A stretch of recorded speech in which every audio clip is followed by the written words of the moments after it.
Buenas tardes, Saúl. En primer lugar, darte la bienvenida como la cuarta vez a la casa, la tercera. ¿Tercera o cuarta? No, soy muy bueno, muy malo para eso, sí. A la casa. Bueno, estamos como habitualmente abusando de tu energía para que en 3 días tengamos unas actividades bien concentradas y como si fuera poco te vamos a pedir que nos cuentes algunas cosas que a los estudiantes y a los docentes nos interesa saber, de por qué un filósofo, por ejemplo, llega a París y se pone a estudiar al mismo tiempo Althusser y el trabajo social. Es una vieja historia, por supuesto. Empezó en Buenos Aires. Ajá. El interés por el trabajo social, comunitario, ¿no? Era un comienzo, ¿no? Una actividad entre otras. Efectivamente, en París fue la actividad, al mismo tiempo con el trabajo sobre y con Althusser. Althusser, que se interesaba mucho al trabajo social, en todo caso, lo que yo le contaba. ¿Por qué? Porque, las razones no siempre son conocidas del sujeto. Lo que yo sé de él, es decir, de mí, lo que sé hay dos razones teóricas, digamos. Por un lado, es decir, el trabajo social siempre fue para mí una práctica sin teoría.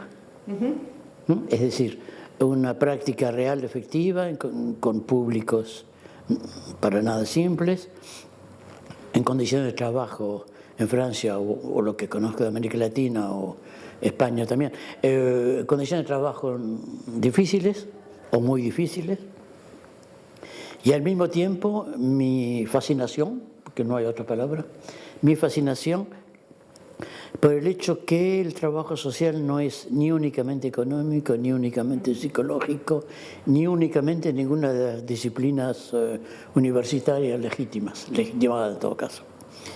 Es una mezcla de todo eso que yo llamo transdisciplinario, más allá de las disciplinas, que siempre fue mi pasión, que lo que recuerdo de mí siempre fue mi pasión desde siempre, desde mi vida argentina hasta el 65.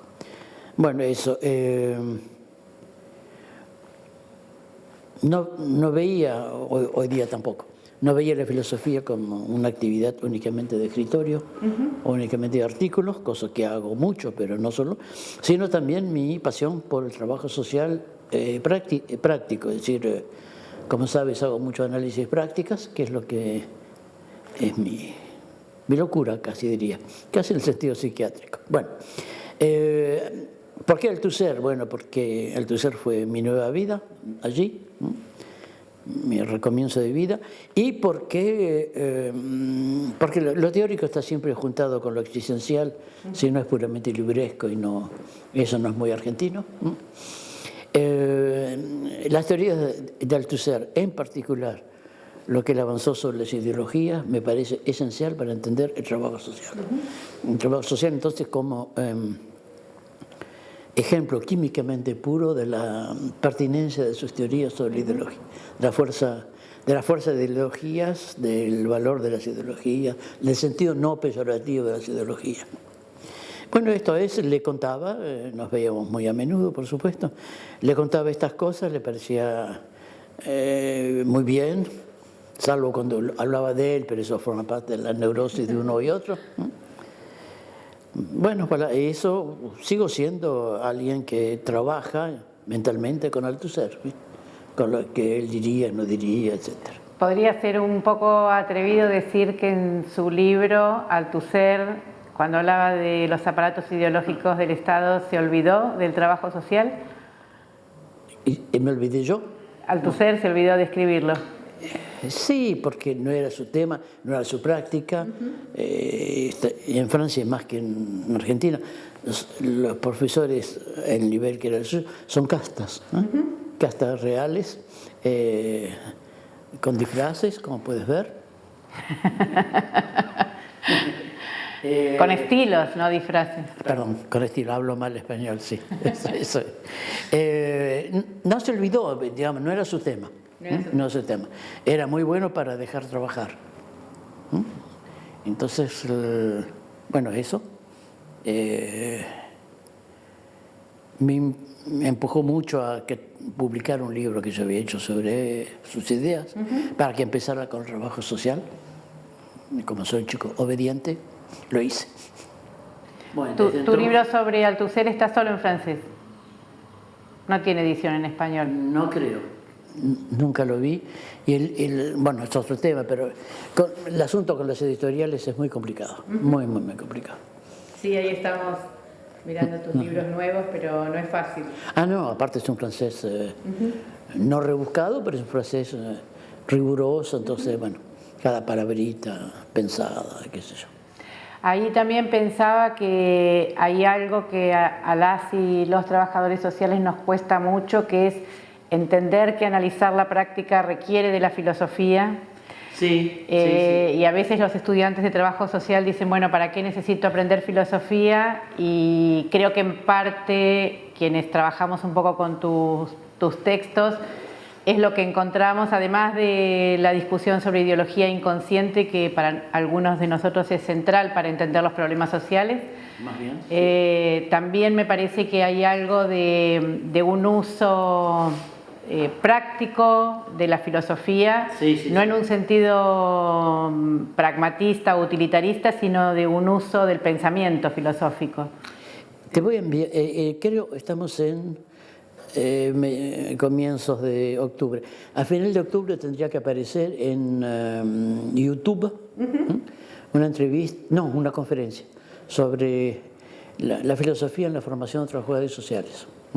En francés, pero va a ser más fácil traducir porque son 15 páginas, no es un libro. Bueno, tal vez lo puedan comenzar a traducir allí, pero me cansa, me exaspera traducir a este autor. Entonces siempre delego. Por exceso de conocimiento. Digamos, sí, porque habla así o podría hablar de otro modo de ser. Bueno, cuando los chicos dicen, lo veo, ¿qué se puede hacer con la filosofía? En parte no siempre no siempre se equivocan. Ajá. Porque la filosofía, el término filosofía cubre maneras de hacer muy, muy diferentes y a veces se suele, a menudo, no sé si en Argentina, en Francia mucho, se confunde el filósofo con el profesor de filosofía, que habla del pensamiento ajeno. El filósofo es un militante no político, no en el sentido partidario en todo caso, pero es un militante de ciertos conceptos, de cierta manera de pensar, filósofos que dieron su vida por la filosofía, por una cierta filosofía, o sea que no es una tarea de lujo. A nosotros nos gusta mucho esa parte de tu texto que insiste que el concepto no salva, pero que ayuda para errar menos. Exacto, bueno. Confieso, soy yo. Pero me parece que es en el sentido filosófico del concepto como una herramienta potente para el pensamiento de las situaciones siempre complejas. Sí, sí. No es para hacer grandes discursos sobre el amor, el odio, el ser. No, es mostrar por qué esta señora que su marido le pega, por qué sigue viviendo con él. La filosofía es un título y una entrevista que Althusser había dado a su amiga mexicana, que creo que se publicó en francés, un poco edulcorada, la filosofía como arma de la revolución. Ajá.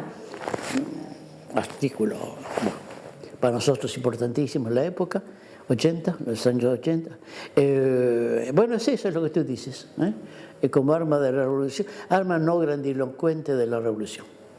Es decir, como mi polaco papá, que me transfirió un gran amor al trabajo.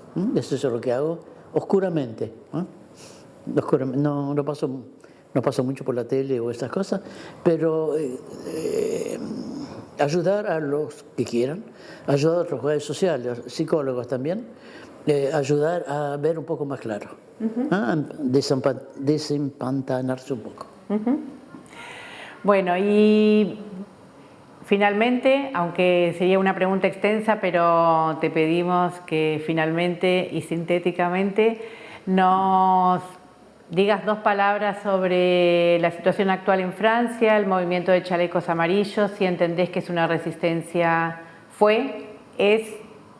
acabó como resistencia al neoliberalismo solo como un... Y bueno, cómo eso se vincula con otras resistencias más globales, bueno, ¿no? Sí, es una bella cuestión, pero como tú dices, excesiva para los pocos minutos que tenemos. Los chalecos amarillos forman parte de una larga historia francesa. Siempre hubo movimientos de revuelta contra esto o aquello.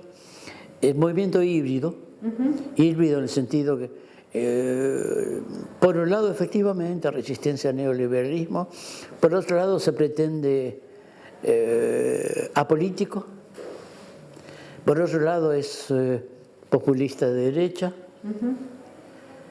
¿Qué quiere decir esto? Es decir, la historia real no es la historia de los libros.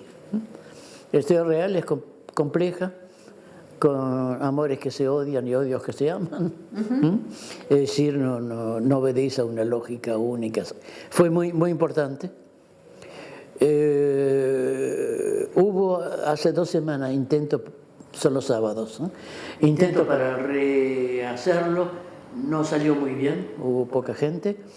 Eso no quiere decir nada, eso no quiere decir mucho en todo caso. Eso quiere decir que la historia no avanza gracias a grandes declaraciones, son gotas en el mar. ¿Qué pasa con la situación en Francia? Hay un presidente casi Macri, el nombre... Más que Macri, Macron. Sí, Macron, sí, muy inteligente, ahí hay una diferencia, me parece. Notable. Sí, muy inteligente, muy astuto, que ha refundado la derecha con una casi inexistencia práctica de la izquierda. Claro. Es el gran aliado objetivo. Va a haber elecciones, sinceramente, aparte que las elecciones, el liberalismo es más un juego de disfraces, allí en todo caso. No sabría bien, muchos amigos tampoco, por quién votar. No por él, por supuesto, pero por quién otro votar. Bueno, hubo en un momento, ¿cómo se llama este hombre? Siempre olvido. Mélenchon, que fue en gran esperanza bueno, pero ahí fue, ¿ves? Ideología inconsciente de hacerlo. Ahí es un caso de alguien que tal vez, me atrevo a decir, hubiera debido hacer un trabajo psíquico, sí, lo hubiera podido trabajar su narcisismo acelerado. Y su confusión entre política y biografía suya. No sé, como soy un poco optimista o testarudo, como se quiera, pienso que alguna cosa va a pasar. Hay mucha gente que vive muy mal. No es la situación argentina, no es radicalmente diferente tampoco. Y hay otra gente que vive muy bien, ¿no? Decía hoy en el curso, llegando a 6 ayer, pensé encontrar un lugar sin nadie, estaba lleno, la multitud, como siempre, que discutía dónde iba a tomar las vacaciones, en qué playa de Uruguay. Sí. Es también parte de lo que muy habitualmente el poder hace, ¿no? Hacernos discutir la pobreza, pero no la riqueza. O sea, contamos la cantidad de pobres, caracterizamos, nos alarma, nos asusta, pero cuesta mucho reparar que eso es la contracara de que no empobreció toda la Argentina como si fuera la Cuba de la Revolución, sino empobreció los sectores medios y los sectores bajos y se enriquecieron algunos sectores estratégicos. Hay una pareja de sociólogos, por los nombres es terrible, de sociólogos franceses, son uno de los raros a ocuparse Pinzón, o sea, Monique Pinzón, ella y su marido. Ella es un saco de pólvora, genial esa mujer, genial. Fue una de las candidatas de Mélenchon. No pasó nada, pero bueno, está bien. Ellos hacen una sociología de clases dominantes, muy bien, pero no como Bourdieu, digamos, una especie de esquema estructural, que más bien cómo viven, qué cuadros se compraron, la domesticidad, digamos. Qué interesante. Muy interesante, muy interesante. Había que traducir. No. Bueno, muchas gracias. Todavía queda larga tarde de curso, así que por acá vamos cerrando esta actividad. Muchas gracias.